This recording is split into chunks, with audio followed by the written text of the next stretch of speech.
दो तीन मुख्तसर सी बातें हैं। आजकल हज के सफ़र में लोग जाना शुरू कर दिया है, उन्होंने हज के सफ़र पे लोग जा रहे हैं। इस मौके पर कई लोग सवाल कर रहे हैं कि क्या कोई शख्स हज अदा करने से पहले या बाद में अपने अज़ीज़ों की तरफ से उम्रा कर सकता है, या अगर किसी को मौका मिले कि वो सिर्फ़ तवाफ़ कर सकता है। क्योंकि बाज़ लोगों ने इस शक में उन्हें मुब्तला किया कि रसूलुल्लाह सल्लल्लाहु अलैहि वसल्लम की अहादीस से ये बात साबित नहीं है कि आप अलैहिस्सलाम ने किसी की तरफ से तवाफ़ किया हो या इस तरह का कोई अमल किया हो। तो इस कन्फ्यूजन में हमारे बहुत सारे अहबाब वहाँ पर भी रहते हैं। तो कई लोगों ने फ़ोन पर भी इस हवाले से रब्ता किया। मेरे अपने मुताले की रोशनी में ये बात कह सकता हूँ कि पर्टिकुलर ये वाला मामला जिसमें तवाफ़ और उम्रा है, नफली तवाफ़ और नफली उम्रा, ये किसी भी अपने अज़ीज़ और दोस्त की तरफ से किया जा सकता है। इसमें कोई ऐसा मसला नहीं है और कोई परेशानी वाली बात नहीं है। बुनियादी दलील या बुनियादी वजह वो फ़ुक़हा की आरा हैं कि जिसमें फ़ुक़हा ने इबादतों को 3 हिस्सों में तक़सीम किया या 3 अक़साम में उसे कैटेगराइज़ किया है। एक इबादत सिर्फ़ बदनी इबादत है, जैसे नमाज बदनी इबादत है, रोज़ा बदनी इबादत है। एक माली इबादत है जैसे सदक़ात और खैरात, और एक बदनी और माली दोनों मुश्तरका किस्म की इबादतें हैं जैसे हज और उम्रा। और रसूलुल्लाह सल्लल्लाहु अलैहि वसल्लम की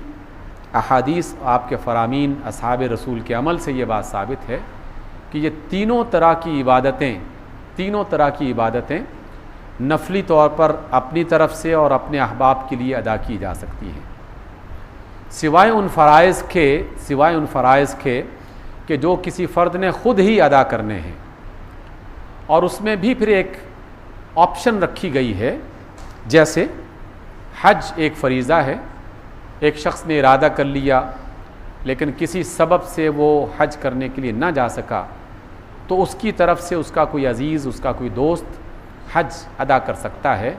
जिसे सब लोग हज बदल के तौर पर जानते हैं। यानी एक फ़र्ज़ इबादत भी किसी दूसरे बंदे की तरफ से अदा की जा सकती है, जिसमें हज के बारे में अल्लाह के रसूल ने बाकायदा हमें तालीम भी दी और आप अलैहिस्सलाम के ज़माने में ऐसा हुआ भी। यही सूरत हाल रोज़े के हवाले से भी मिलती है कि रोज़ों में भी रसूलुल्लाह सल्लल्लाहु अलैहि वसल्लम से एक साहब ने पूछा कि या रसूलल्लाह, मेरी वालिदा के ज़िम्मे कुछ रोज़े हैं, तो क्या मैं उसे अदा करूं? तो आप अलैहिस्सलाम ने फरमाया कि हाँ, अगर उसके ज़िम्मे कुछ कर्ज़ होता तो क्या तुम अदा करते? तो जब उन्होंने कहा कि हाँ या रसूलल्लाह, मैं कर्ज़ अदा करता, तो आपने फरमाया कि ये भी अल्लाह का कर्ज़ है, इसे अदा करो। अलबत्ता फ़र्ज़ी नमाज़ों के बारे में किसी फ़क़ीह या किसी आलिम की तरफ से ऐसा कोई फ़तवा नहीं मिला फ़र्ज़ी नमाज़ों के बारे में कि जिसमें ये बात मिलती हो कि किसी शख्स की नमाज़ें रह गई हैं या उसने नहीं अदा की और बाद में आने वाले लोगों से कह दिया गया हो कि तुम उसके बदले में नमाज़ें पढ़ लो। नमाज की इबादत हर शख्स को ख़ुद अदा करनी है, सिवाय उन अफराद के हवाले से एक गुंजाइश मिलती है जो बीमारी या उम्र के उस मरहले में दाखिल हो गए कि गाफिल थे, बिल्कुल उन्हें कुछ पता नहीं था, जैसे कौमे में चले जाते हैं। आज डॉक्टर ज़हीर साहब के बारे में हमने जो दुआ की, तो वो भी इस वक्त कौमे की हालत में है, यानी होश व हवास नहीं होने। तो होश व हवास में ना होने की वजह से फ़ुक़हा का एक बड़ा तबका तो यही कहता है कि उसके ज़िम्मे नमाज़ें नहीं रहीं, क्योंकि जो नींद की आलम में है या गफलत की कैफियत में है तो अल्लाह ताला कलम उसके ऊपर से उठा लेता है, यानी उसकी ज़िम्मेदारी ख़त्म हो जाती है, उस पर कोई पकड़ धकड़ नहीं है उसके खिलाफ। इस एतबार से ये बात अच्छी तरह समझनी चाहिए कि फ़र्ज़ नमाज, जो फ़र्ज़ नमाज है, उसमें अदा नहीं की जाएगी, लेकिन रोज़ों के बारे में और इसी तरीके से सदक़ात के बारे में, इसी तरह के से हज के बारे में ये बात हमें मिलती है। तो जो माली इबादत हो या बदनी इबादत हो, वो अदा की जा सकती है वहाँ जो तवाफ़ करना चाहें। तवाफ़ बज़ात ख़ुद एक तरह की इबादत है, एक नफली इबादत है, यानी वहाँ नवाफिल पढ़ना, कुरान पढ़ना हरम मक्की में, वहाँ तवाफ़ करना भी एक तरह की इबादत है। तो जब भी मौका मिले, आप में से जो अफराद भी हज की सआदत के लिए जाएँ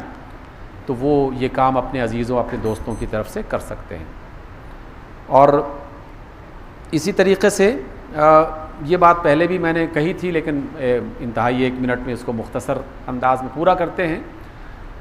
कि ये तकरीबन हर हफ्ते 4-5 इस तरह के राब्ते होते हैं कि फ़लाँ शख्स ने जो है वो उसका कोई इरादा नहीं था, कोई नीयत नहीं थी, बस ऐसी इख्तलाफ हो गया, घर में झगड़ा हुआ और उसने अपनी बीवी से कह दिया तुम फारिग हो, तुम्हें तलाक़ है वगैरह वगैरह,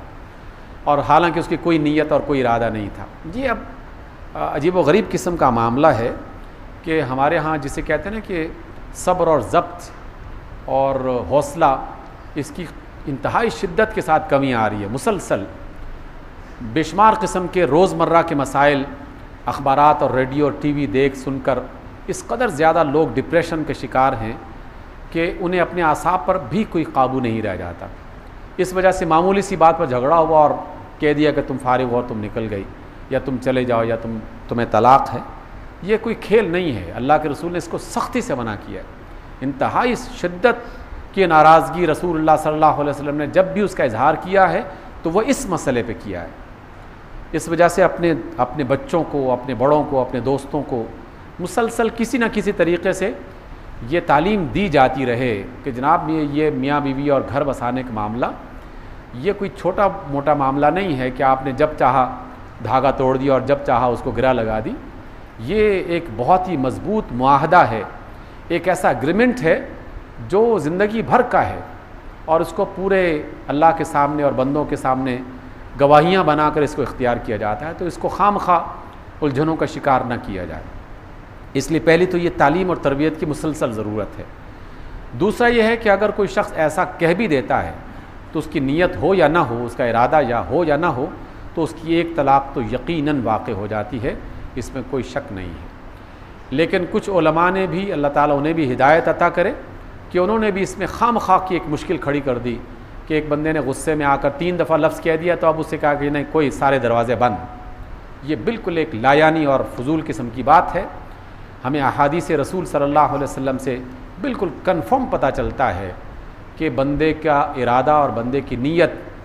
और उसकी कैफियत को ज़रूर देखना चाहिए और उसके मुताबिक फ़ैसला करना चाहिए।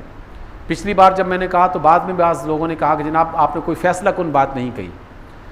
जनाब ये जो बात है ये फ़ैसला कुन इसी अंदाज़ में है, आप इसी को फ़ैसला कुन बात समझिए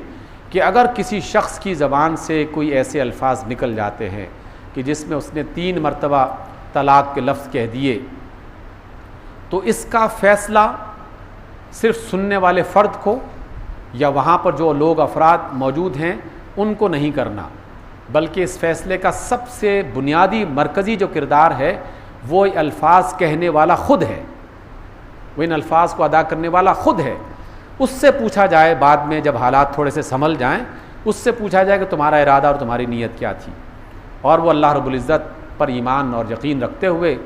और जिस तरह एक गवाही एक मुसलमान देता है कसम खा के वो ये बात कहे कि मेरा इरादा 3 तलाक़ का नहीं था, तो उसका 3-4 मरतबा कह देना उसकी एक ही तलाक़ शुमार होगी, चाहे उसने कितनी मरतबा भी क्यों ना कहा हो। लेकिन इसका फ़ैसला सुनने वाले नहीं, इसका फ़ैसला जो कहने वाला है उसे करना चाहिए। और ज़्यादा बेहतर तरीक़ा यह है कि अगर ख़ानदान का मामला है तो ख़ानदान के 2-4 बुज़ुर्ग बैठकर वो इस मामले को संभालने की कोशिश करें, और अगर मामला अदालत में चला जाता है तो जज वो इस बात का फ़ैसला करे। सुनने वाला कोई बंदा, राह में गुज़रने वाला कोई बंदा, उस मजलिस में बैठा हुआ कोई आदमी, वो इसके बारे में, या कोई खातून सुन लिया और उसने इस जुमले को जनाब उड़ा दिया पूरी बरादरी में, जनाब मेरे सामने ये बात कही थी, तो इसकी बुनियाद पर यह फ़ैसला नहीं करना चाहिए। हमारे यहाँ शरीय अदालत ने इसका फ़ैसला किया है कि अगर किसी शख्स ने 1 से ज़्यादा तलाक़ें बैक वक्त दे रखी हैं तो उसके इरादे और उसकी नीयत को उससे पूछा जाएगा, और वो अगर जो इरादा कहेगा उसी की बुनियाद पर फ़ैसला किया जाएगा। और एक ईमान वाला आदमी अपने घर को और अपनी ईमान को और अपनी आखिरत को यकीनन इतने बड़े झूठ की बुनियाद पर कायम नहीं रख सकता कि जिसकी वजह से वो और उसके बच्चे एक गुनाह की ज़िंदगी बसर करना शुरू कर दें। यकीनन उसी के कहने को बुनियाद बनाया जाए, ना मस्जिद के मौलवियों के लिए रास्ता खोला जाए और ना बिरादरी में फसाद फैलाने वाले लोगों, मर्द और औरतों के लिए रास्ता खोला जाए।